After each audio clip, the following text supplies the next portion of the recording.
Oh wait, no longer greatness has arrived. Welcome to the Trophy Room, a PlayStation podcast made by the players for the players. I am your host, Joseph, aka Mr. Badbit, and it is here where me and my best friend Kyle talk about the latest, the greatest, and sometimes not greatest of all things PlayStation. Of course, you can listen to this show wherever you get your podcasts on YouTube at Badbit Games. And if you like us, please please drop us a 5-star review on iTunes. And if you really, really like us, you could drop us a buck at patreon.com/badbit. But with all that said, and with all that out of the way, the greatest co-host whoever is, and for whoever will be, Mr. Kyle Stevenson. How are you, sir? What a loaded question in today's times. How am I? Less crying today. Yep. But still pretty sad. It's been a week. But you know that I think everyone that has logic and common sense on their side and actually has a heart are feeling the same way. I'm right there with you. Yeah. And that other voice you may be hearing is Mr. Emmett Watkins Jr. Hello, sir. How are you? Where are you from?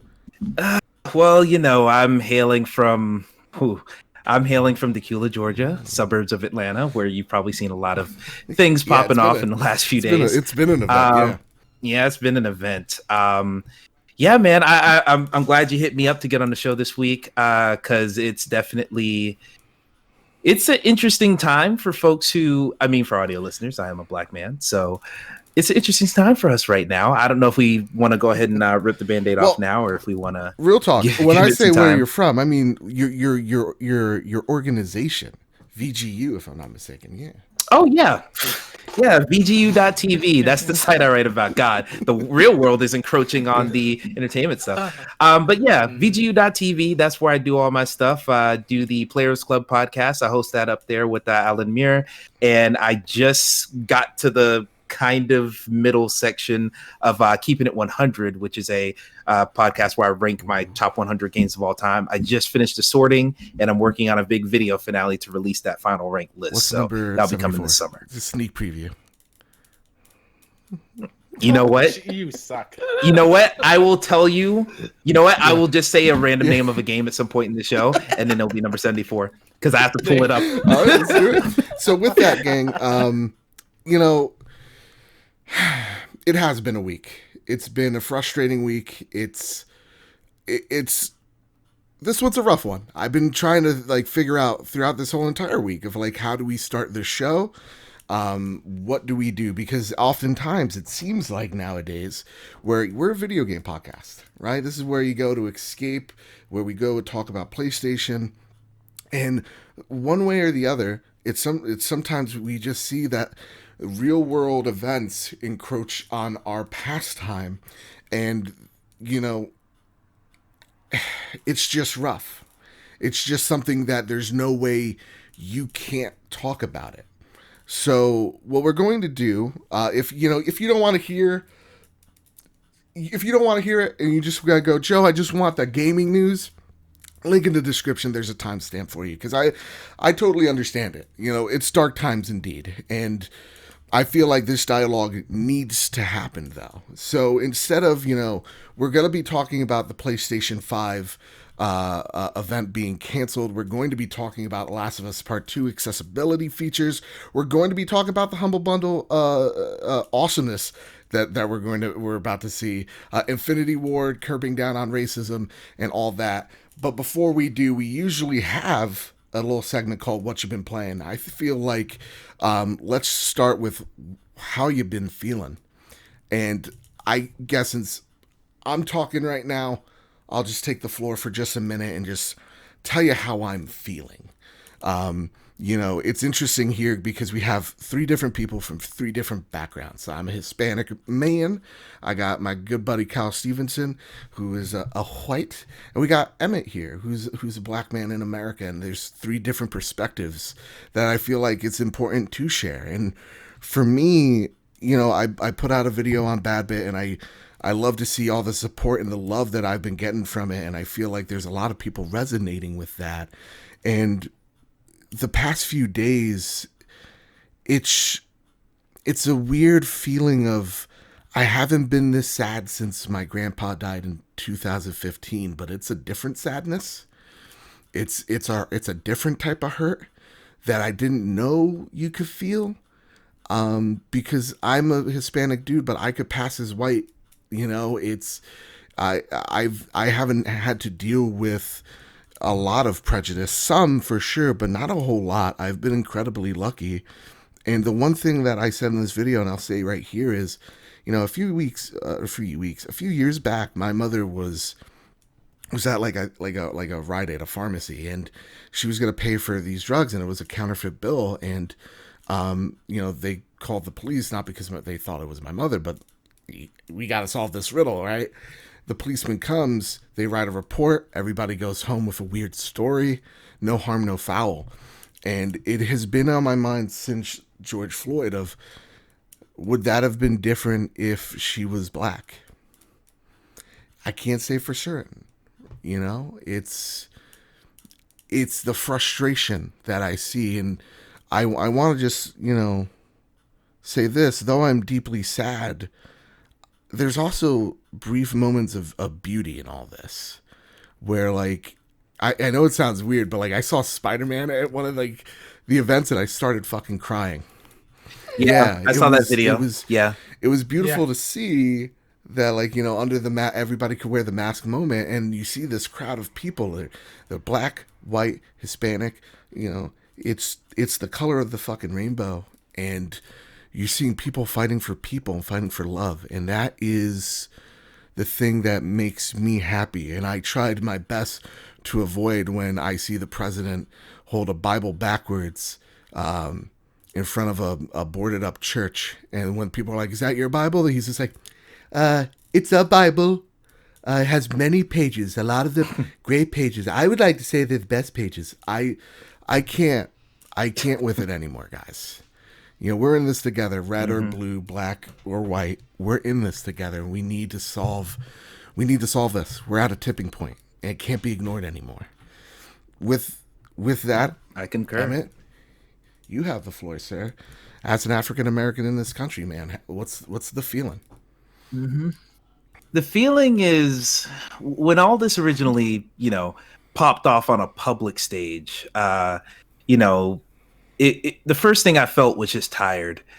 Where, yes, tired of the fact that this is still going on, but tired of the fact that, you know, the first person, we've been doing these protests whenever, you know, there's another police murder. We've been doing this for a long time. The first one that I can recall in my existence is Trayvon Martin back in 2012. That's like the big one where I think this whole movement and this whole concept kind of really shot off in my relevant lifetime, or relevant memory. But it felt so like tiring, because it's like, we're doing this again. Well, what's different about this time that is going to lead to a different outcome than 2012, or back when Sandra Bland died, or back when all these other names died? And I was really exhausted, because I was like, are we going to do this again and then stop talking about it in a week? But it's different now. There's something changing. I don't know if it's just the fact that a lot of us aren't even at work, so we can actually hit the streets, and a lot of us are at home, and we're having to focus our face on this longer than we ever had been. But the air, there's something different in the air right now. And the fact that all these companies are not just, you know, moving their release dates or moving their announcement dates in response to this, but also putting their money where their mouth is. Like, you know, I don't know if y'all mentioned it. Well, I guess it happened during this week. So companies like EA are putting up $1 million to kind of help with the funds here. Some companies, Lego's given like $4 million, which is just insane. And it's more than just Ben and Jerry's. Yeah. I heard Ben and Jerry's, they had a really great response. I need to read that statement. You need to see it. Yeah, they got specific, and something that I kind of want to reflect, because I was listening to over at the folks over at Spawn on Me, the Khalif Adams podcast. They had a very special episode once all this was really breaking off, and Blessing Jr. was on there. Of course, we know him for kind of funny, and exactly, yeah, he said something that I really related to where when you're black, unless you're in other black circles, you don't really address the fucked up shit about being black. It's one of those things where it's in the background and everyone knows it's there, but it's not something you subconsciously address, and it's not something that you feel like needs to be at the forefront of everything. So you kind of suppress that. And I'm definitely guilty of that. But Blessing was saying that all of this kind of made him feel like he can feel again and be a little bit more, vulnerable, but more just point blank and just forward about all this stuff, because it's something that's literally always on my mind. Like, just not just how police treat people, black people, but how like the whole prison system is formed around that, and how, people weaponize that fear who aren't police officers.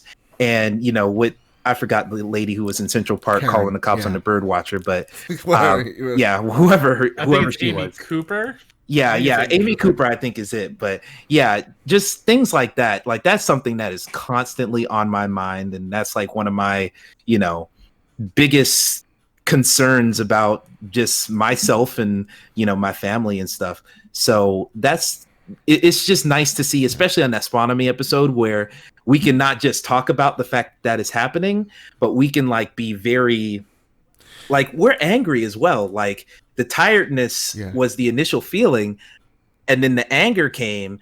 But now I'm getting to a point where, now that I see everyone else is as pissed off as me, not just the black people and not just the people who are, other minorities, but everyone, like from corporate down to the individual, it is shaking everybody. And I do think that some of that is due to the president straight up standing in opposition of a lot of this change. But in any case, I'm really glad to see that people are coming together, at least on my feeds. I'm sure, you go to the right place, you'll see the wrong people. It's this thing of like, you saw, we got tens of thousands of people around the world. And I have not seen the MAGA people that Trump claimed were so nice. Like, there's a photo of like 3 dudes on sitting on the roof of a GameStop. Like, we're protecting the looters, and then you look outside and like, no one's fucking here, you idiots. Like, it is so few, and I think it gets magnified on social media because a lot of it's just bots. A lot of it's, I think, just fake bullshit that convinces old people, and it ain't convincing us anymore. Thank you so much, dude, for sharing that. Kyle, Blackout Tuesday, I learned of this hashtag when you told me of it. And it was supposed to be this thing of like, hey everybody, we're tired of telling you about 400 years of systematic racism. Fucking read about it yourself and educate yourself and listen to black voices. As a white man in this country, you have a lot of privilege, you son of a bitch. What is I love you. What are the things that you've learned? What are the things that you've heard? The biggest thing that I've learned is that we just have to listen. We can't. God, I'm sorry. Go ahead, man. I know it's emotional. Yeah. I love you. Yeah, ditto. I love you too. Love you too. Oh, ditto. We said it at the same time. Anyway. Oh boy, man. I Emmett touched on it a little bit before, where this has happened before, right? But it goes away in a week, 2 weeks, whatever. And I think that is the biggest issue. We can't treat it like it's flavor of the week, because that's why we're in this situation as of now. We got to really put our foots down, put our money where our mouth is, and support our black community, our brothers and sisters. It's just heartbreaking. Yeah. And I hate that it's come to this. I hate that I have to worry about all my friends in the black community out there who are going to protest and seeing how police are treating them, even though they are peacefully protesting, and it breaks my heart. I worry about my nieces who are half black and growing up in all of this. Like, it's a lot, man. but I'm going to do my best to be a better ally, to support everybody, read as much as I can of how to be a good ally, and I'm taking part in, I can't remember the full name of it, but it's the month-long June initiative, where every day you read a little bit about Black history and what it's like to be Black in America. I'll find the link. I'll give it to Joe. We can put it in the description because it's definitely, it needs to be done. So I think my biggest thing is to don't be silent anymore. Yeah. You can't stand by. You can't rely on people like Emmett, people like the wonderful people at that Spawn and Me podcast, which was fantastic, to teach us. We need to go out there and do it ourselves and be the change that needs to happen. Full stop. And if you're not with that, then you're a lost cause. I don't know what to tell you. And very quickly, I do just want to say that I know you. I know tensions are high, and I do appreciate you. You know, that shows that you care. You know, the emotions you're showing right now. But I just want people to understand. Hold on to that, like that pain that we're all feeling right now, that hurt, that disbelief, that outrage, all those negative feelings that we're getting from this moment. Hold on to that, because that's going to be the fire to light the candle of change. I don't know. But that's important. So yes, I know we're going to talk about video games in just a second here, and it's all happy fun times, but do not let the tragedy and the sadness and the just horribleness of it all fade away. You want to hold on to that feeling that, you know, Kyle is portraying right here. If you do feel that way, hold on to it, because that's gonna help us so much in the long run. So let's keep up the fight for as long as we can. Thank you guys so much. Absolutely. And Kyle, thank you for that. Yeah, it is about listening. Thank you, Emmett, for sharing your experiences, and thank you who's listening for letting us kind of vent. It's been a week, and there's still more to come. And we're gonna hold on to this passion. We're gonna hold on to this energy. Come November, we're gonna make some fucking change happen, folks. I truly believe that in my heart of hearts. We're gonna. Amen. As Killer Mike said, we'll bully him at the booth. I fucking love Killer Mike so much. And you know what? Amen. Kyle, are you ready to square up the news? I am ready. Let's do this, because you know what? We got that heart out. Now it's on to the sad stuff, but it's just games. Yeah. The PS5 reveal delayed. The statement reads, "We have decided to postpone the PlayStation 5 event scheduled for June 4th. While we understand gamers worldwide are excited to see PS5 games, we do not feel that right now is a time for celebration, and for now, we want to stand back and allow more important voices to be heard." So that's a statement out of Sony. That's why we're talking about this event right here, right now, right? They wanted us to start talking, having that dialogue, and I'm really glad we did. It's also super awesome to see, and this isn't getting reported on a lot, but I've seen a lot of like creative directors or just devs in general working at Sony, at PlayStation, going and donating to Black Lives Matter, which link down below, and PlayStation matching those donations, which is really awesome to see. That, like, at the end of the day, what's $5,000 to Sony? You know what I mean? But it is that thing of like, we hear you and we're with you more than the money is, and that's really fucking awesome to see. Emmett, the one of the main reasons I had you on here today is you had a tweet out of just like, man, this week has sucked, and this was the only thing I was looking forward to, and now it's gone. And we saw a lot of people, disappointed. Some people just racist about it, but I understand the disappointment. What are your thoughts now that, today would have been the day we saw the PS5? Are you still a little bit disappointed, or have those feelings evolved? I mean, it's less on my radar now. That's the thing, where it's about the anticipation. I was really anticipating this announcement. I was really anticipating all the new games and stuff. Like, straight up over at VGU, I was planning on streaming my reaction to it, and we were going to push our podcast recording back to after that event, and we were just going to have the whole thing roll over. But now that it's pushed back, and honestly, once it got pushed back, yes, that day I was low key devastated. I was like, man, I've had to have my mind on current events so much for so long, and all of these things that have already been in my mind are at the forefront. I was really looking forward to something else being at the forefront of my mind, if only for like a couple hours.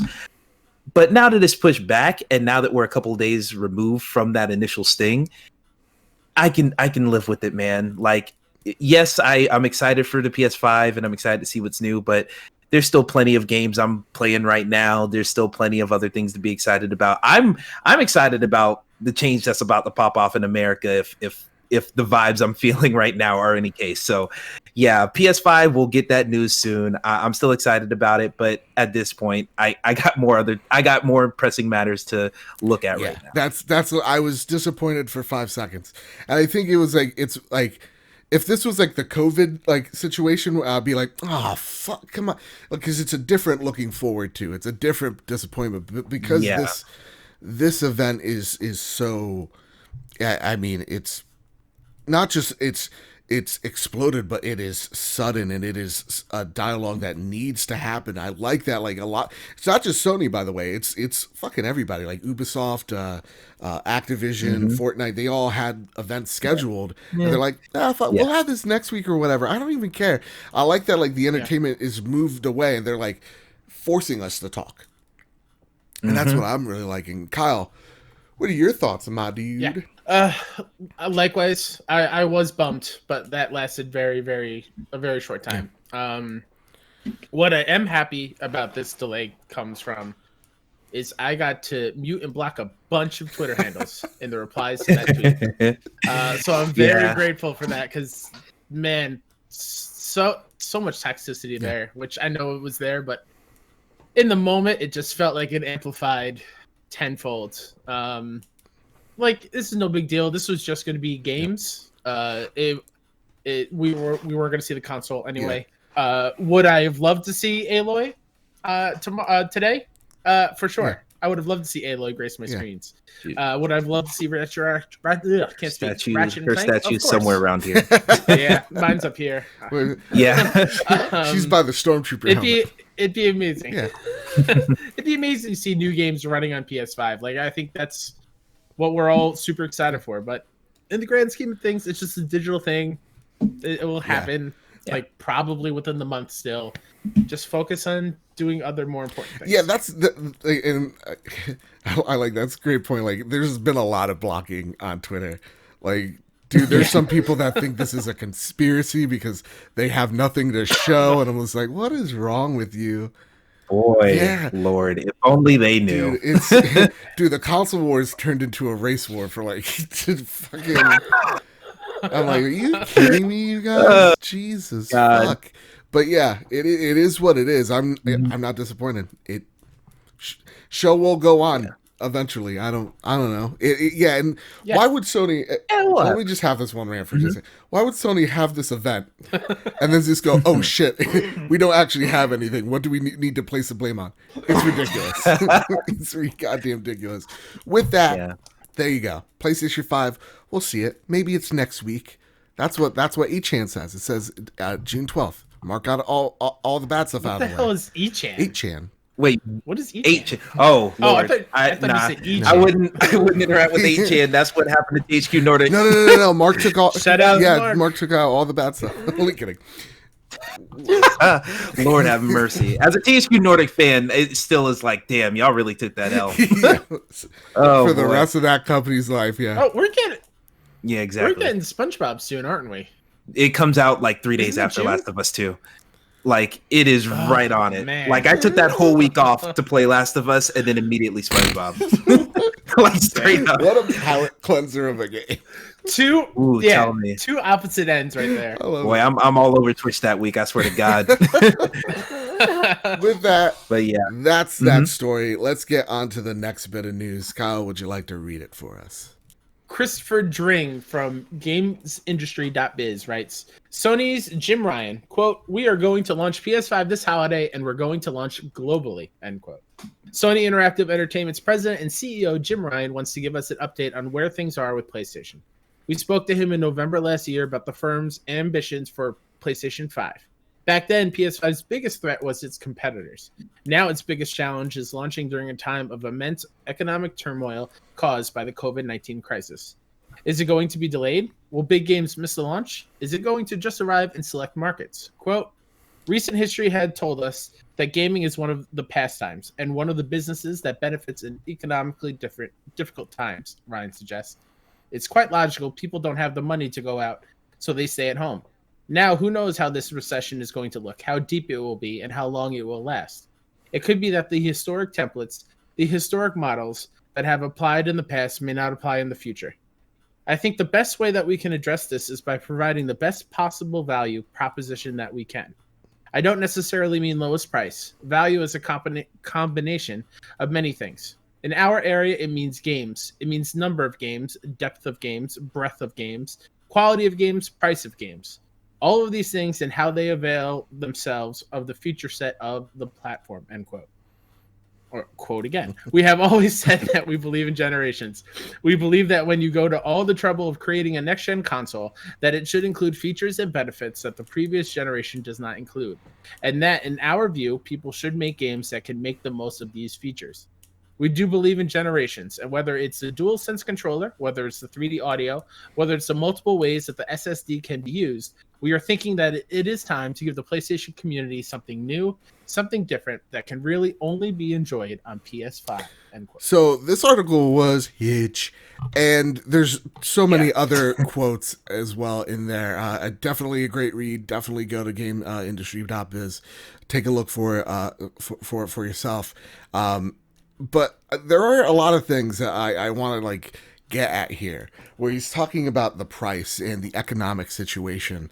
It is a huge question mark where we don't know where the economy is going to be in November. And I like to see that Ryan's just listen, the games industry isn't usually affected by economic hardships, but I'm interested to see if this time it does, because you're launching new expensive hardware. We're seeing it in even the worst of times with COVID, of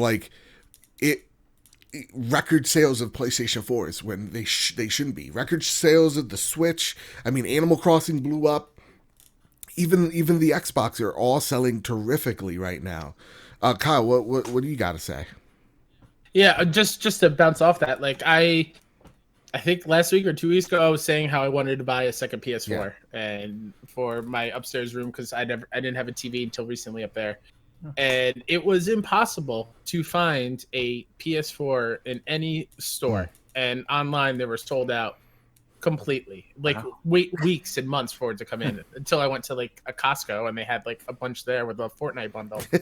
But that was, of course, it's insane. Yeah, of course, but it's insane just how, in these times where you shouldn't be, you should be worrying about money.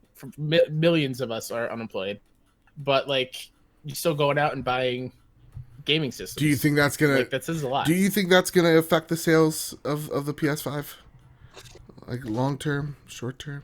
What do you think?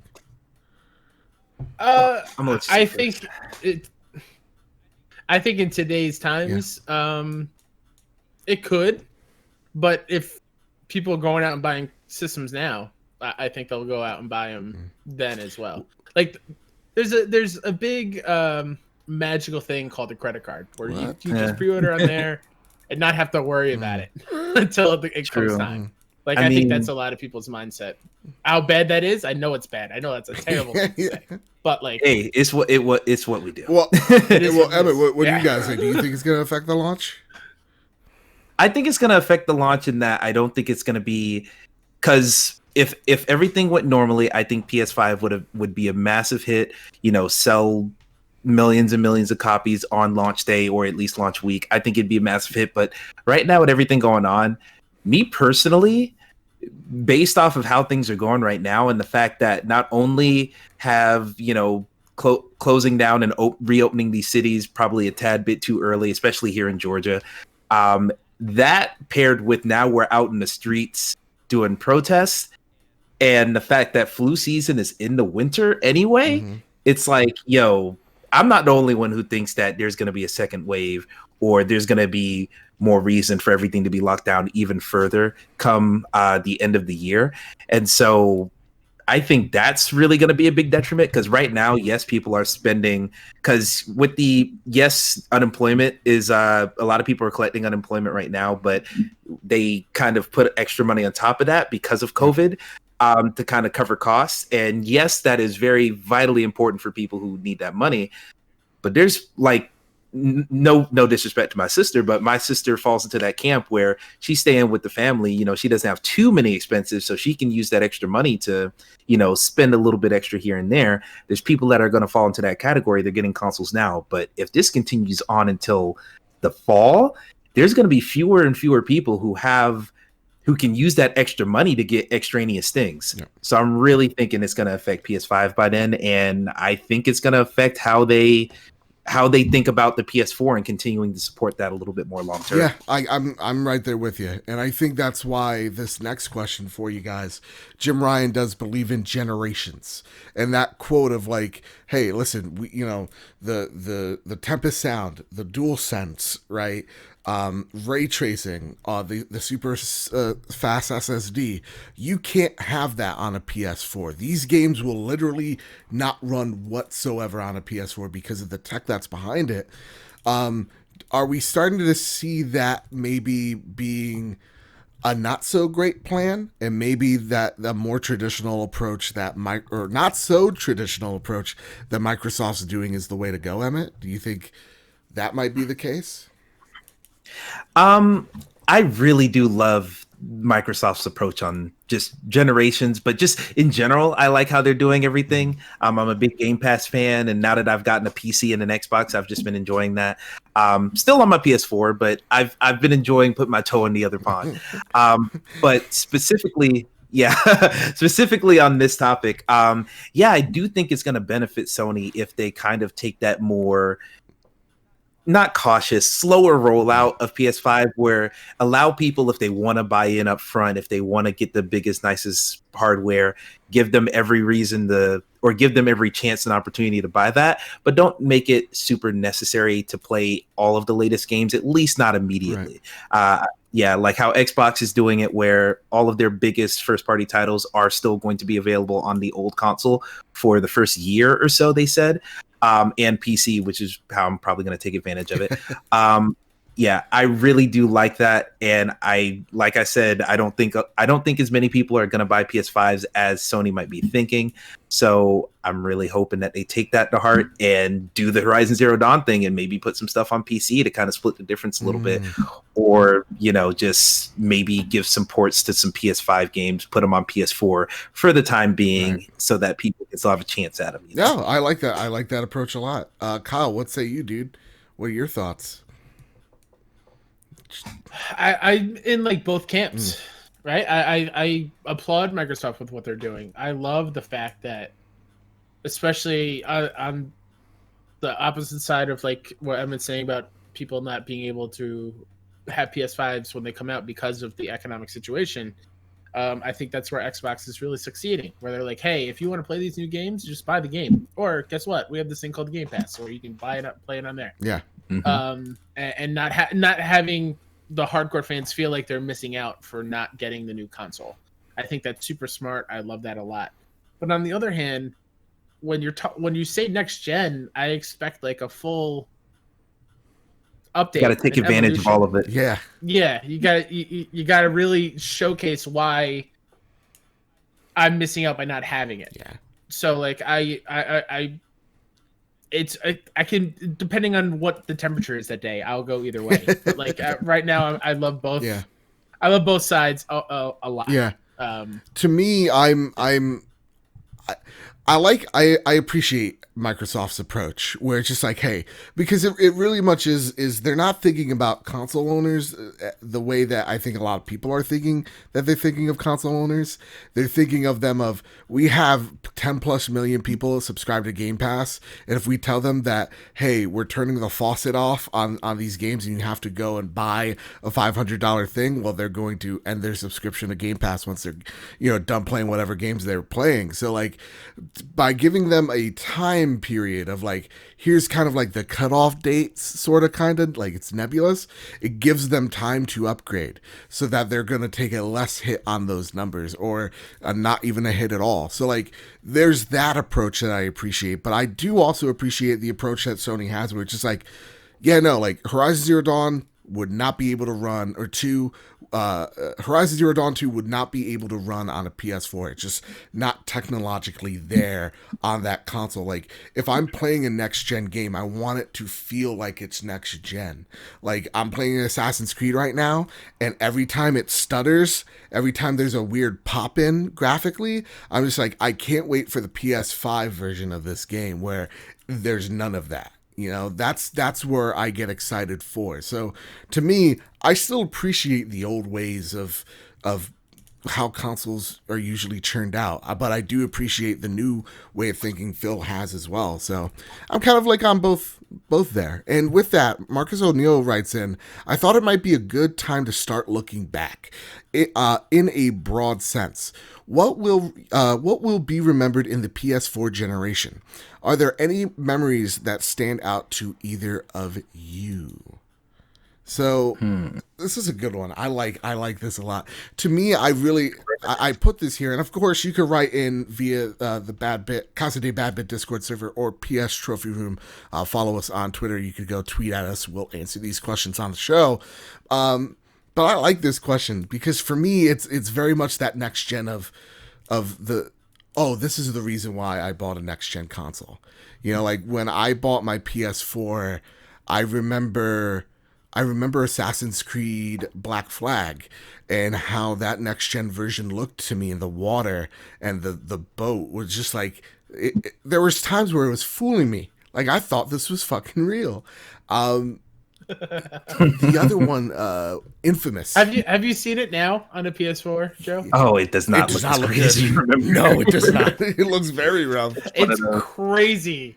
It's crazy how far we've gone. Damn, man. It's also like, people do to you. Dude, it's crazy how like nostalgia takes over as well. Because like my next memory was Infamous, where the scene where you're chasing around Fetch, which they totally made a thing. Oh, hell yeah. You know? After all the times she said it wouldn't make people. Oh, wow. Good reference. Thank you. Oh, my God. Shout out to Mean Girl. But, like, you know, that scene where she's jumping around, you're seeing the particle effects. I was just like, this is crazy. And, of course, for the first time I put in Bloodborne. Are you kidding me? Come on. You know?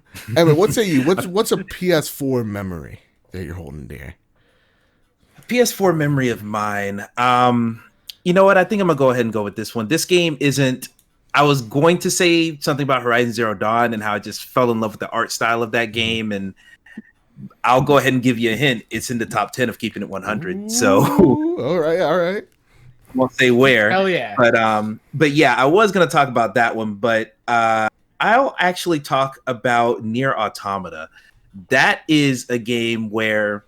It's one of those things where it's a cycle that I have with a lot of games, and even a little bit of last generation, but really it hit home this generation, where a game will come out and either I won't care about it at all and I'll be like, oh, okay, that looks cool. I'm sure it's fine. I'm sure it's good, but it ain't my type of game. It's an anime game, you know, blah, blah, blah, whatever. Indifferent. This generation is really the generation where I tried to get out of my comfort zone a little bit and play some of these games I never would have played. Devil May Cry 5, I played, never would have touched that in a million years, but the hype got me and I love it. And other games like that, just some artsy games. Like I played Virginia this generation, which is a really interesting indie title. Edith Finch I just recently played, but for Nier Automata, just the point from I don't care to this is one of my favorite games of all time was so wide, where I actually beat that like New Year's night. Like when the ball was dropping, I wasn't doing anything that night. So I was like, I have to see the end of this game. And that ending is so phenomenal. Just staying up until like 1 or 2 a.m. just going through that. I was like, oh my God, I can't believe what I'm experiencing. And something I could have only experienced in a video game. So yeah, Nier Automata, man. Yeah. Goes so hard, can't believe it. That's an awesome pick.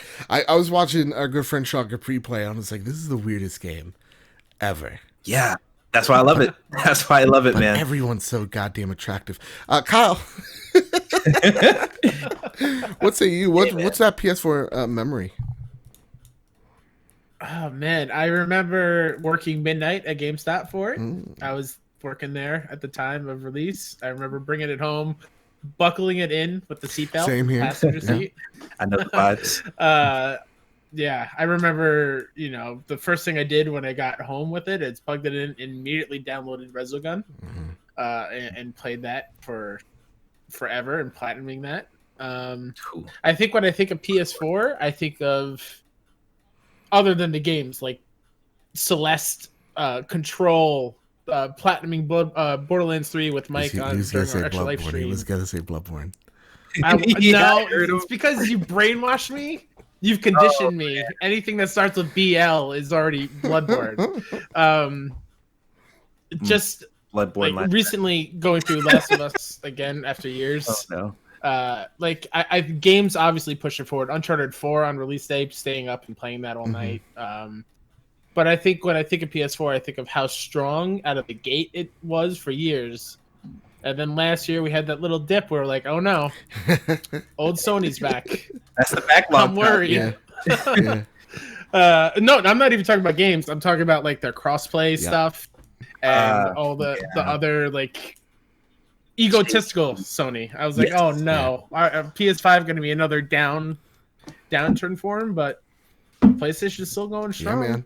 They've wised up in some places. Hell, I mean, I mean, other PlayStation memories is playing like God of War. A PS4 is my first God of War, and like being absolutely blown away, and seeing like my good friend Luke Lore and a good friend Kev playing that for the first time, and I'm just like, what part are you guys at? And they're like, we just did so and so. It's pretty wild so far. I'm like, yeah, it's about to get crazier. You're in for a fucking roller coaster like that. What a game. God, I know, right? The ending of Spider-Man, like there are so many. Oh, yeah, I was about to say. Spider-Man goes hard as well. Spider-Man in general. Yeah. God, that game shouldn't exist. It's so fucking cool. With that, let's get to the next story on the list, good sir.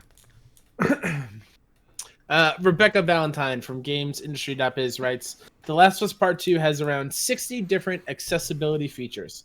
The Last of Us Part 2, which launches this month, includes around 60 different accessibility features, according to developer Naughty Dog. In interviews with The Verge, game designers Amelia Schatz and Matthew Gallant outlined some of the key accessibility features, their development, and the reasoning behind their inclusion. These features canvas controller mapping, visual aids, audio clues, navigation and traversal features, and combat features. They include the ability to increase the size of the UI, make changes to subtitles, turn on a text-to-speech option for every piece of text in the game, including menus, audio cues to indicate nearby items or ledges, a zoom feature using the DualShock controller touchpad, and a high contrast mode for low vision players that renders the world a light gray with enemies in red and allies in blue. Gallant said that these features had been planned from the start of development, and that some, such as the high contrast mode, text-to-speech, and mappable controls, had required significant technical resources. Quote, Instantly we got feedback that this is not what we want, Gallant said. We want to be able to dig into the menus, fine-tune things, adjust things, to really get into the nitty-gritty of what these options mean, end quote. As a result, the final game includes a packaged accessibility menu with toggles and sliders for each feature. Though there are some present category or preset categories such as vision and hearing to give players a place to start if they feel overwhelmed. Quote, accessibility for us is about removing barriers that are keeping players from completing a game, Schatz said. It's not about dumbing down a game or making a game easy. What do our players need in order to play the game in parity with everyone else, end quote. Really awesome. Like, that's the change you want to see. Oh, I'm sorry. I can't believe this game was going to be great until like they made it so political. No, this is really awesome to see, guys. Like this is a big step for our industry. It's something that I think a lot of developers have really started to take into consideration in a big way, and I'm loving what I'm seeing so far. I just hope the next step is we get to see a adaptive controller for PlayStation. I hope that's the next big thing. And any thoughts on this from either of you guys? Raise your hand. Which one? I mean, Yeah, I really do like that they're that Naughty Dog is kind of doing this a little bit, because you can see them dipping their toe into it with Uncharted 4, where it had a lot of features for like different aiming, so you don't always have to just line up the reticle, you can just lock on, and just different ways to where they could just make the gameplay a little bit more easier and accessible, so that you can just experience the story. And I love how they're doing that for The Last of Us, because one of my non-PlayStation favorite games is Gears 5, and they straight up got a perfect score from, I forgot the website, but they had a perfect accessibility rating from that site, and they were really proud of that. And it was something that I always wished that PlayStation would embrace a little bit more, because Xbox is really eating their lunch when it comes to accessibility, and I just really wish PlayStation would kind of take that on more, and hopefully this is one of the first steps to maybe making that a more widespread initiative on PS5. And in any case, hey, we know they're doing better than Nintendo at that. That's what I was about to say. Yeah, they are notorious for non-existent. Not being accessible. Yeah, exactly. Even more so. Yeah, and it's. I think to like even go a little bit further on that one is, Naughty Dog is looked at as the prestige. It's the favorite child of the bunch, and seeing them kind of lead or seemingly, at least outside looking in, lead the way on accessibility. And then, I mean, definitely more developers are going to follow suit. And I think by it being Naughty Dog, I think even outside studios are going to look at it going, yeah, no, I think we can do better than what we're doing. And and even that goes down to like games like Bloodborne 2. That will happen. Games, the From or Soul, the Soul series needs this, because I think games like Jedi Fallen Order prove that like you can make games have easy modes, and you can make them insanely challenging. It doesn't deviate from what that game's mission is setting off for you to do. So this is awesome. What say you, Kyle? I mean, it's like a record on repeat. More people get to play this game and experience this story. So like I'm all for this. I feel like every developer needs to really focus and look into doing this. Like this article is saying, like, this was a huge thing for them from the start. Yeah. It can't be something that they hop in at the end. You need to have that mindset going into making a game. How do these different types of players will interact with this game, and how can we make it easier for them? Yep. Not difficulty-wise, just easier for them to actually play the game. Yeah. So this is fantastic. Yeah. Awesome. Again, awesome. More people get to play a game. It's fantastic. Kyle, would you like to read us the next story on the list, good sir? Alessandro Barbosa from GameSpot writes, Humble Bundle pledges $1 million to help Black game developers. Humble Bundle is a great resource for saving on collections of games and donating to worthy causes. But it's also a publishing label with its own digital storefront. And in support of Black Lives Matter and the ongoing protests in the U.S., Humble Bundle is starting a fund for Black game developers. Humble Bundle is starting a fund of $1 million that will help publish games created by Black developers. Details on how the fund will be established and how qualifying developers can apply for it will be communicated in the future, with Humble Bundle encouraging its customers to donate to funds like the NAACP Legal Defense Fund and Race Forward in the meantime. Quote, we stand in solidarity to condemn racism and violence against the Black community. Humble's statement reads, Humble believes in empowering and uniting communities through gaming and will leverage our platform to help achieve racial equality everywhere. End quote. This podcast was so cool until we made it political, guys. Jesus, we were on a roll. Yeah, we were on a roll, guys. Well, you're the host. Said the person who hit the timestamp to skip the first 30 minutes. Exactly. What did I say? They're ripping their hair out. I want you to just put every timestamp in there now. Uncomfortable timestamp here. Have them figured out. Emmett, my man, you wanted to talk about this before the show. What are you feeling on it? Dude, I am very excited about this because that's a big thing about me, man. I talk often, on Twitter. I always talk, or even on the podcast and stuff that I do for VGU, I talk often about how much I love stuff like Watch Dogs 2, Assassin's Creed Origins, Mafia 3 especially. I love that game. I love these games with Black characters, with stories that are not only star Black characters, but the fact that they're black means something and is an aspect of the world and of the narrative. I love that stuff, but it's so hard for me to think of what games actually have black developers.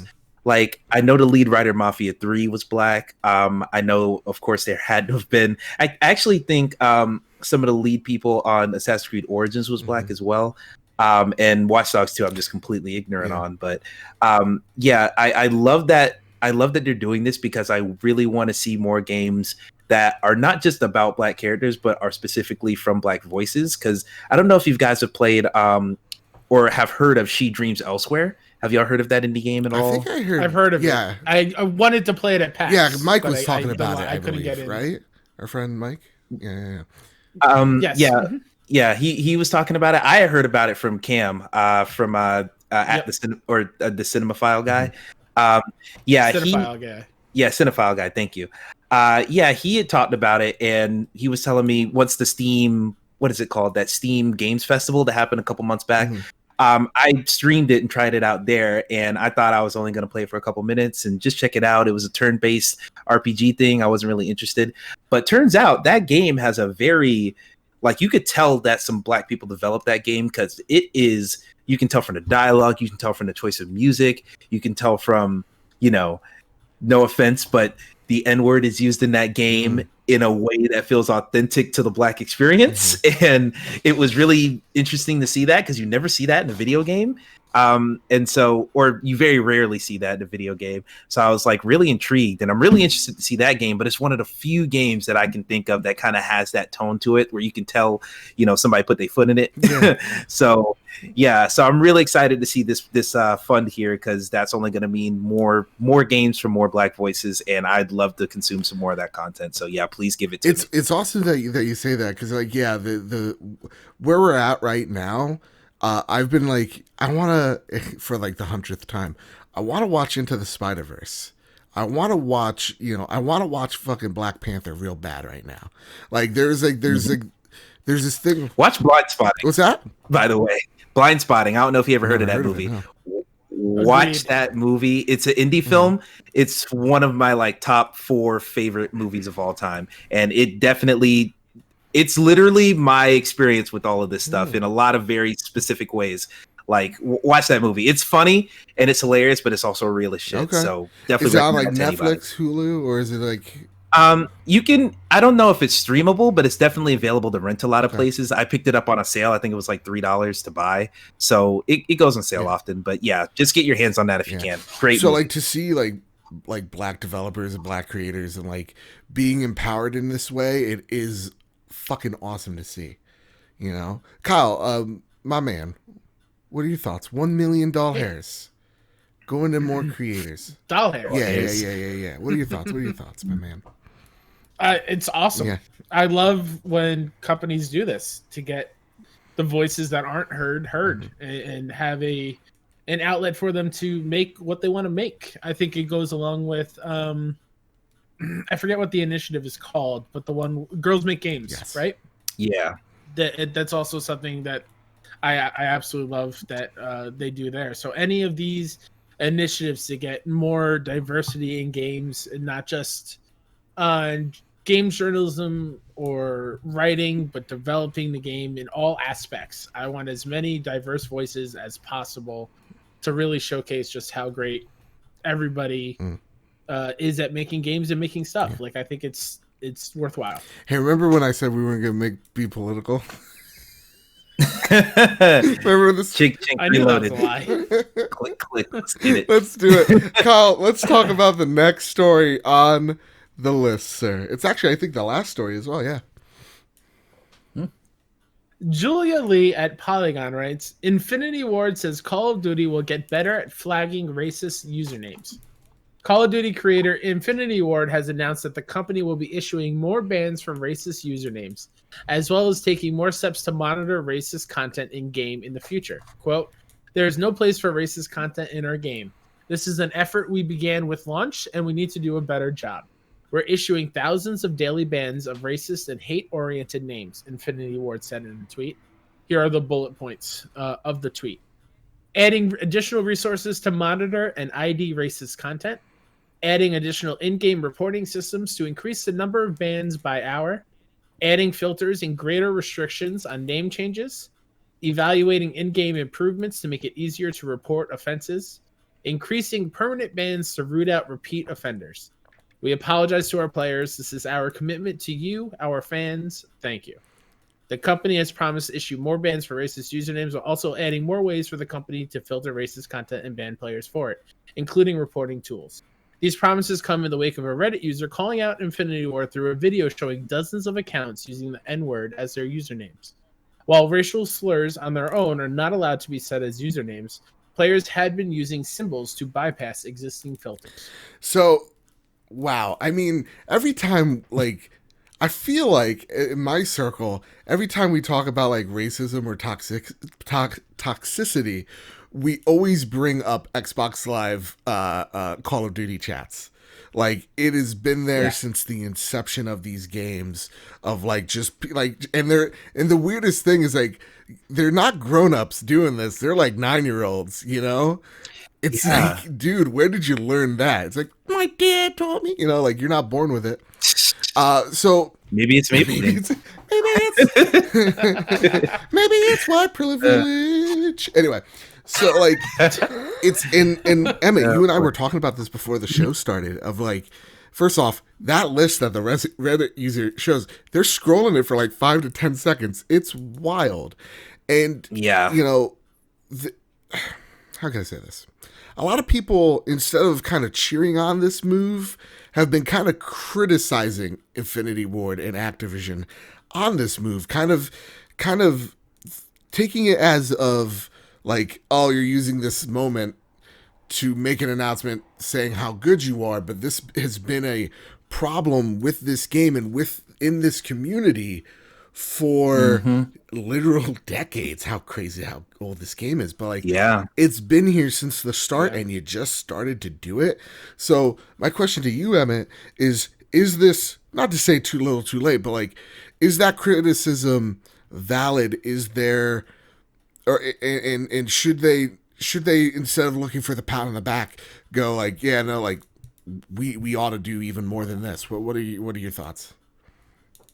I think that there's a couple different factors here. Number one, the thing that I was going to say before the show, but wanted to say for the conversation here, is that there's this weird nostalgia that some folks have for the vitriol that you get on Call of Duty chat. Like, you'll see it in memes, you'll see it in different posts online where people are like, oh man, the 360 Modern Warfare 2 chat is where men are made, like stuff like that. And it's like, that's not a good way to look at it. Like, that stuff was never okay. And just because you were young and stupid back then doesn't mean it's something to look back fondly on. So and that kind of mentality is what I think is leading us to get here, because a lot of the big deal about Modern Warfare, it's returning to Modern Warfare, they're coming back, it's a reboot of the franchise. And along that, a lot of people hop back on for the first time. And I feel like, weirdly, some people were welcomed by that vitriol that still remained, and it's unacceptable at this point, because it's hard to go to Call of Duty and listen to that chat when I can boot up a game of Apex and someone's hitting me with a friend request because we just had a great game and then we're in the same game for a couple hours. It's hard to do that when Overwatch is pretty decent in the matches I've played. Even most of Titanfall 2, my multiplayer game of choice. I had to give a shout out there. That's my Bloodborne. Yes. It wouldn't be an Emmett show if you didn't say Titanfall 2. You know it. So even in that game, chat is typically a way better than Call of Duty games. So yes, it is. They really should have done something on this at an earlier time, but it's specifically we're talking about the technology for just this game. So yes, they could have cracked down on moderation a lot sooner in previous titles, but when it comes to this game specifically, because there's a lot of very specific stuff with the crossplay being attached to it, with your Activision account being attached to it, that stuff is specific to Modern Warfare. So they could have, when we say they could have acted earlier, they could have done something around launch rather than doing it now, rather than, oh, this could have been done in the 360 era, PS3 era. But I really don't want to yuck their yum too much, because it is good that this is happening. Yes, I don't like that it took, damn near a race war to make this happen. But, it is good that it's happening, and it can only be a positive change in the future. So, and overall, just Activision trying to use these announcements to kind of make themselves be on the right side of politics and everything kind of rings hollow when you consider the Blitzchung stuff that happened with Blizzard way back in the day. Dude, or real talk, way back. Real talk. Blizzard put their Activision had the post of racism will not be tolerated, and then you just see people holding up the headline of Blitzchung he's suspended. Exactly. It is super hypocritical, and you don't want to what you said, yuck the yum, which I can say in a real weird voice. The yuck the yum. You don't want to too much. Kyle's face is just selling it. Yeah, that sounded too wet. I don't like that voice. But but you don't want to give them that pat on the back because it almost feels like they don't deserve it, right? But at the same exact time, it is good that there's finally progress being made. Kyle, I know you're not an online gamer at all, so seeing this move, what were your initial impressions of it? Because this was actually pretty breaking. Well, right? let me tell you. Yeah, let me tell you what I do play online back in the day. It was Call of Duty, just to test out multiplayer. What was your clan tag, and Kyle? Clint, I would just make it KF or I was KFBF for years. Oh, really? Oh, okay. Yeah, I was something Yeah, I wasn't original. That was a pointed question. Yeah, no, I don't know. because you're the only white guy here, so I get to attack you. But real talk. Yo, coming for the throat today, whatever. Dude. I'll take it. I always do. It's out of love. Yeah. Oh boy. But it's. I'm kind of with that. I'm glad that they're working on it, but they've had to know this has been a problem for decades. Yes.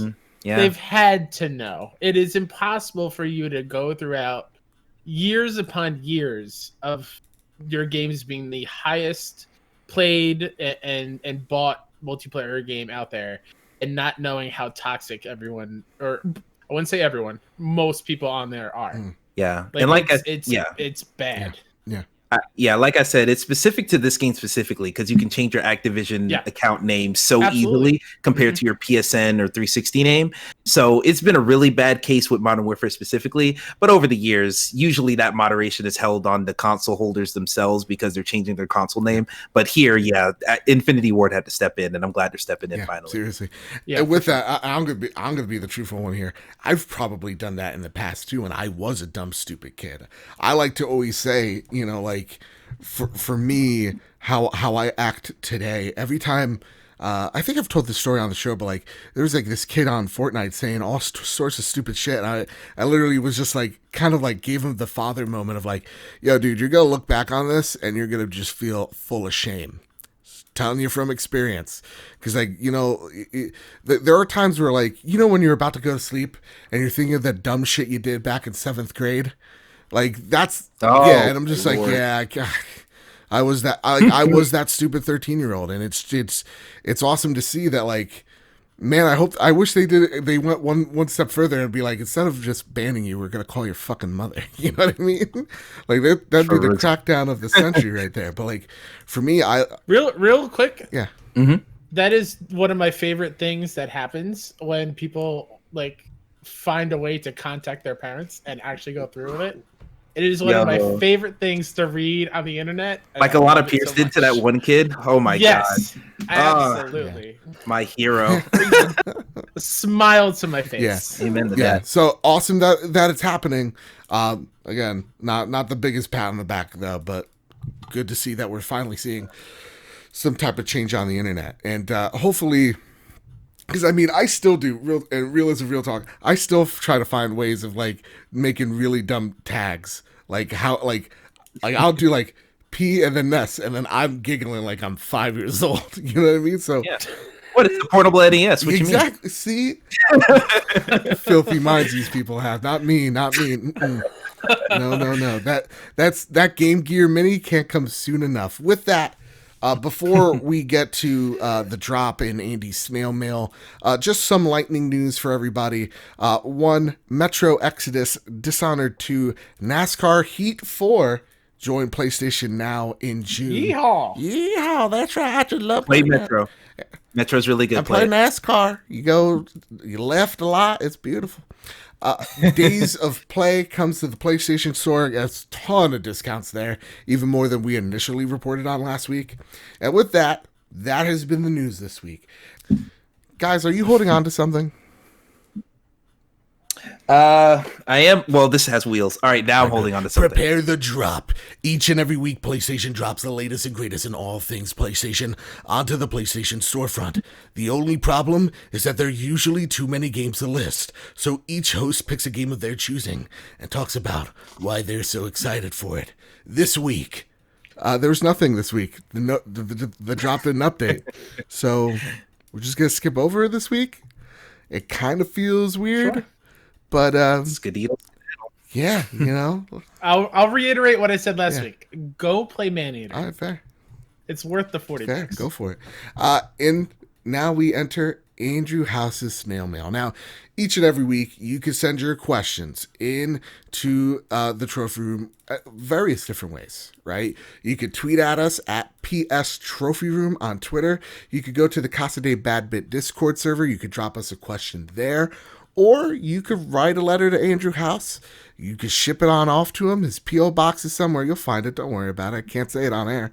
And each and every Wednesday night, I swim over to old Andy's house. I take some of his mail, some of his Turkish delights.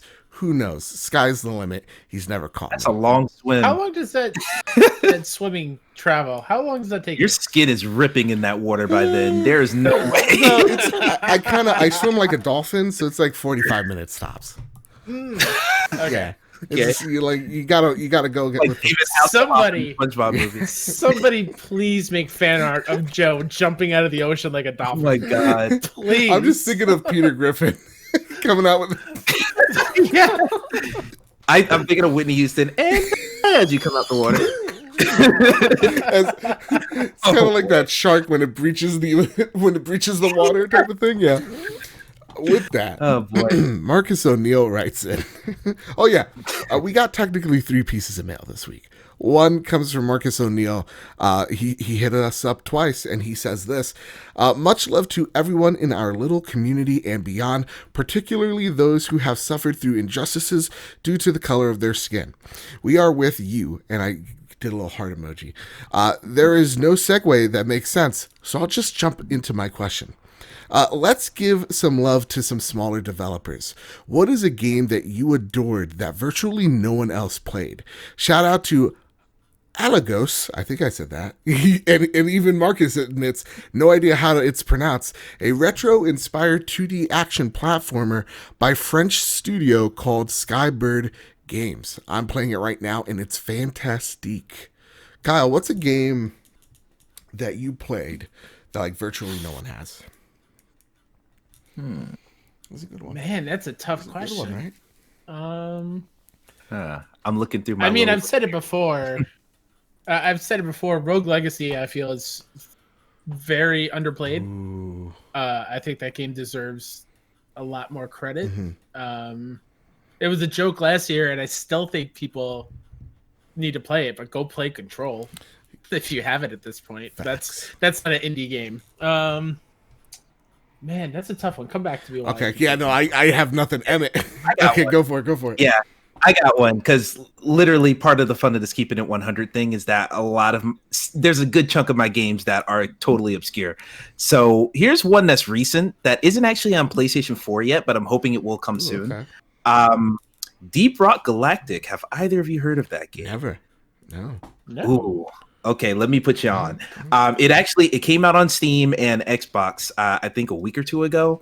I adore this game. Basically, it's take 1 part Left 4 Dead, 1 part Minecraft, and combine it. That's kind of the initial pitch of it. And it's basically you're a bunch of dwarven miners in space, and you work for this mining company.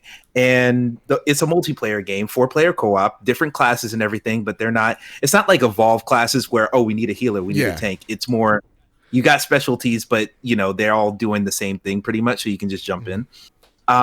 You dig deep down into these procedurally generated levels, and it's a gorgeous art style, super vibrant, super colorful.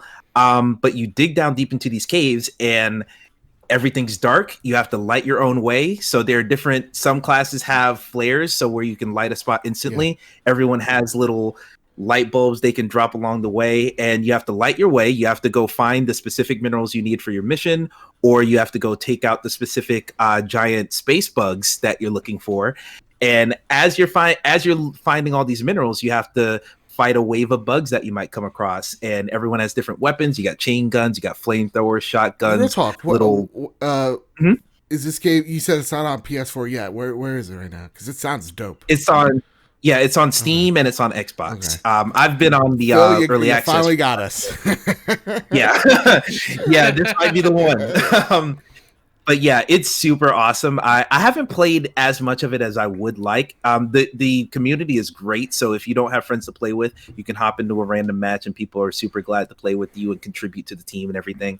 But yeah, that game has a very great blend, because I always liked Minecraft, the whole chill out vibe of, all right, let's mine for resources and everything, but the world is completely destructible. You can tear down everything. So there might be minerals at the top of the map, but you'll have different abilities. Like one class has a grappling hook. One class can put platforms on the side of the walls. One class can make zip lines. You can get around the map with all these different abilities, and you work together to get to different objectives. And yeah, it's kind of, it's not that it's challenging. It's just very strict about managing your resources and everything. But especially if you get there with a good squad, or just get with the right teammates online in a random match, it is a very, very fun co-op game. Right. So I highly recommend Deep Rock Galactic to anybody. Hopefully it comes to PS4 soon, because I really do think it's such a great game. It just deserves to be everywhere. Yeah. But yeah, check that one out if you haven't already. Definitely check and throw the name out again for people. Yeah, Deep Rock Galactic. It's actually made by Coffee Stain Studios, the same guys who did Goat Simulator. Well, then I hate that trophy list already. I can't speak to the trophies, but the game's fun enough to where I might go for it. And that is one of the games on my Keeping It 100 list. Right. So yeah, big shout out to it. For me, it's Ghost Giant. This game, PSVR, you're following a little fox named Louis, and you're helping him find out. It's all about it's childish. It looks like a kid's like pop-up book, but like it is tackling really heavy themes like depression and anxiety. And it is weird when you cry in a VR game, because it just makes everything messy. So go over there. I think Zoink Games made it again last year. I raved about it, but that's a game that I feel like no one else has been talking about. So go play Ghost Giant. It is fantastic. Absolutely. Kyle, what's it? It's funny. Oh, yeah. Go ahead. I was just going to say, it's funny. I did play that game on like a binge where I played 3 VR games to completion in one day. It was that, A Fisherman's Tale, and I beat Blood and Truth all in the same day. Me. So yeah, that was. So yeah, I love Ghost Giant. It's a great game. I just want to give a cosign to that. Yeah. Kyle, what's it you, sir? Yeah. I was looking through my trophy list, just to see the games I played. Shout out to Steamworld Dig. That's kind of a bigger one, but Steamworld Dig is a fantastic game. Ooh, you're basically digging down, getting resources, and coming up, and you can upgrade your drill and your pickaxe. The deeper you go, the harder it is to make it back alive with all your stuff. It's kind of a simple game on paper, but you get engrossed very quickly. Another one that I believe was a PS Plus game one year. It's called Stories: The Path of Destinies. Okay. Do either of you know this one? Oh, is that with the little like raccoon or something? And it's kind of Batman-y combat, like a little bit. Yeah, it's an action RPG where you play as somebody called Reynardo, who is like a raccoon, a fox. I can't remember. But you are basically in a magical fairy tale storybook, and you're playing through the game. And once you get to the end, you can hop back and see the different timelines and go and explore those different timelines, and try to retell your story and rechange your destiny. It was pretty fun. It was a pretty easy trophy list as well. I don't know why I didn't get the platinum, but seeing it now, like, yeah, I definitely want to go back to it because I remember how much fun I had with it. I like that. That's a great question. Thank you, Marcus O'Neill. Thank you so much. And you know what? This isn't the trophy room if we don't have a question for the most famous Seamus I've ever met in my entire life. And he says this. Okay, it's been a rough week for all of us, so here's some easy questions. If the trophy room was its own game, what kind of game would it be? So this is a question aimed solely at Kyle and I. Kyle, Take it away, please. I got it. go for it. I got Go it. for it. It's a Dead by Daylight clone where it's me escaping the many different personas of Joe. Spider Joe comes out. And not to the point where like I take Joe out by killing him, just like try Just to get away. escape the same room. Yeah, like just get out. and like of there. the different villains are just the different. Or I'm unplugging the mic. That's what it is. I have to unplug the mic. You gotta and follow yank it the out. aux cable, and there's like things and obstacles in your path. Yes. Yeah, It's like Yeah. I'm going that's good. going to yuck in your muck, Kyle. And you're like, I gotta get out of Oh here. Lord, what have I created? worse. What have I created? This is all my fault. Or the yuck in the Oh yuck. my God. Yeah. We're like, my God. Like, all the different voices. That's fantastic. I thought we were going to somehow turn this into like a Bloodborne or like a 2D side scroller, but Kyle, you won. That's it. Yeah, that's That excellent. is fantastic. What would be like the hard ass like gold trophy? You already made this game. What's the hardest trophy to achieve? Win 1,000 matches. That seems like the easiest. It is always the easiest one. Kyle's in deep thought. Avoid every type of sandwich Western Joe throws at you. I love it. By God, he avoided my turkey and rye. With that, the next question. Is there anything that most gamers don't like that you actually like? For example, I enjoyed the water temple in Legend of Zelda Ocarina of Time. Famous, you're insane. Or the original Mass Effect 3 ending was alright. It was alright. Everybody just overreacted. And of course, my heart goes out to all of you in the US during these difficult times. Stay safe and Black Lives Matter. Thank you so much, famous of all the Seamuses. Love you, Seamus. Amen. What is something? What is a hot take that we have? I got one immediately. Kyle, go for it. Yeah, I got one after you then. Go for it, Kyle. I kind of like the tank in Arkham Knight. Oh. Like, I don't think it's Okay. that bad. Okay. I love Fair. Arkham Knight, and I don't think it's as egregious as some people say it is. Okay. Okay. I'll give it to you. Alright. Emmett, what say you? What's your hot take? Y'all remember Kane and Lynch 2? I remember the controversy around Kane Lynch too, I believe. Yes. Yeah. Well, there was controversy about the first game, right, but the yeah. second game just came and went pretty much. I like that game quite a bit. In fact, it's on my keeping it 100 list. Hell yeah. Now, it's not in my top 10, but it's on that list. Yeah, I think that game, I really just like it for the visual art style of it. I think just that weird, distorted. The game is like super ugly and hideous, but like on purpose. So it's really fascinating to me. But yeah, I think that game's pretty neat. And I know it's super forgettable to a lot of people, but that game sticks out for me. Dude, that's a it's great no, because that game, one of my friends just loves it. Like that game is such a I would say like a very cult hit, where it's not Yes. on too like many people's radar, but like for the ones that it is on, like they can't get enough of it. They want a sequel. So that's a great hot take. Mine. Let's see. I just had it, and I literally, as I was just saying mine, I forgot. Okay, I got it. All right, everybody, strap yourself in. I know this is a PlayStation show. It means I have to love everything PlayStation makes. Oh. I think I'm just gonna say it. God of War's bad. Uncharted 4. No, I know, Joe. That one. Uncharted 4 is a great game. Oh. It is nowhere near the best in the series. Oh, okay. I was having this conversation. I'm okay with this Yeah. I think for that time when it was up for Game of the Year, and like I was rooting for Overwatch. I thought Overwatch was the Game of the Year, and I saw a lot of people be very upset that Overwatch won and not Uncharted. I was just like, nah, it's a way better game. I don't know. That was just me. I mean, I was bummed. I love Uncharted 4, but Yeah, I love it. I think it's really great, but like, I mean, on the road to greatness, patreon.com/badbit. when we're talking about it, like Lost Legacy is just the right amount of Uncharted, and then Uncharted 2 And just changed it, like changed the game in a big major way.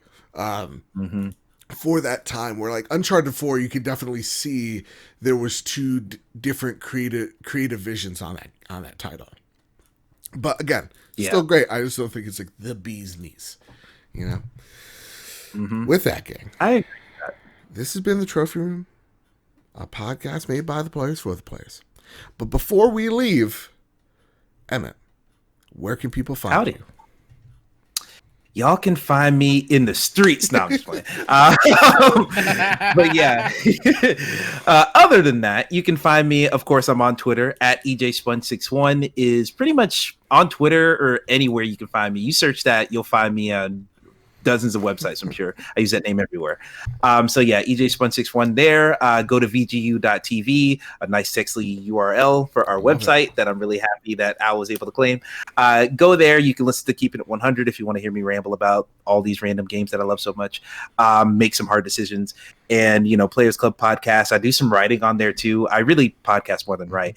But yeah, go on there if you want to see the stuff that I do for VGU.tv. I'm on Twitch as well, EJSpun61 with an underscore at the end because reasons. And yeah, that's pretty much where you can find me. Twitter is the central location, but yeah, everything else kind of spreads out from there. And now that I've had a lot of eyes on me because of this whole situation that's going on, so I gotta make one of those proper hi, this is my pinned tweet. Here's everything I'm about. So I'm gonna do one of those in a minute, but yeah, that's where you can find me, and there's a link in my bio on Twitter for all my stuff. So yeah, that's the long and short. Like always, man, it's always so great to fucking have you on the show. It really is, and having you on such short notice with what's going on right now, you were fantastic. So thank you so much, man. Bottom of my heart. Thank you. Thanks for opening the doors. And Kyle, is it safe? Do you want to drop your Twitter handle? Or are we still keeping you safe from Last of Us 2 spoilers? Go for it. It's fine. Whodat Ninja 73. That's it for now. Okay. Just go out, read up Black Lives Matter, look up whatever you can. Resources in the description. I'll send Joe that June thing that I'll be partaking in. So I suggest everybody, if you want to learn about what it's like to be Black in America, you should be reading along with me. All right, awesome. And I will give you, there's actually a really nice link that I found for the Black Lives Matter, for all donations, all petitions and stuff. Someone concised it into a really nice link where you can go to every single victim's donation campaign, every single petition. Mm-hmm. So I'm gonna send that to you, Joe. See if you want to use that as well. So that's fantastic. Yeah. And yeah, with that said, you can find us on PS Trophy Room on Twitter, the Casa de Bad Bit Discord server. You can find the show on the video version on YouTube at Bad Bit Games on YouTube, and also just a little bit of announcement for future people watching this months in advance. Yikes! For people watching in the distant future, and you're like, what are they referencing? Like, what's the big event? Turn your space books to chapter 11, to year 2020. It's section 17. Dude, shit was wild this year. Let me tell you something. With that said, we're doing something for the Black Lives Matter charity. I will be streaming. I don't know what I'll be streaming on Friday, Saturday, and Sunday. Definitely at 1 p.m. until I can't do it no longer.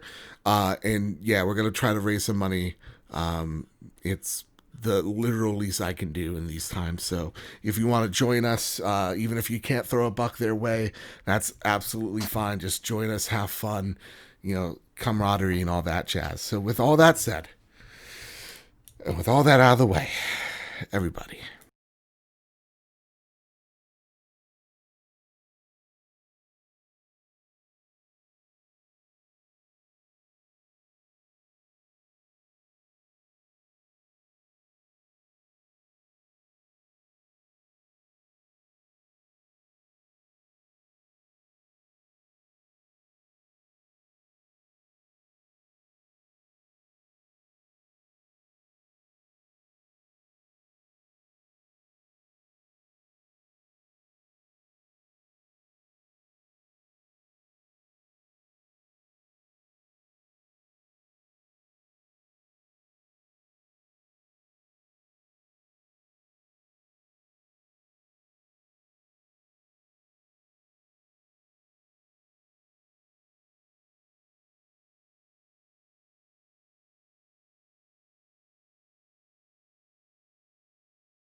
keep hunting and keep playing PlayStation.